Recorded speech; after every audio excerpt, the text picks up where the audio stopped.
मैं ये जरूर कहना चाहती हूं, नवाज शरीफ की बेटी हूं, किसी की तकलीफ पे, किसी के दुख पे खुशी नहीं मनाती,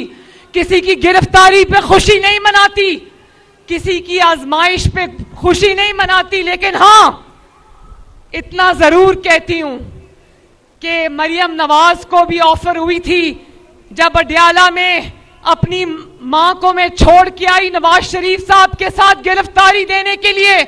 तो जिस दिन मुझे अडयाला लेकर गए मुझे भी ऑफर हुई थी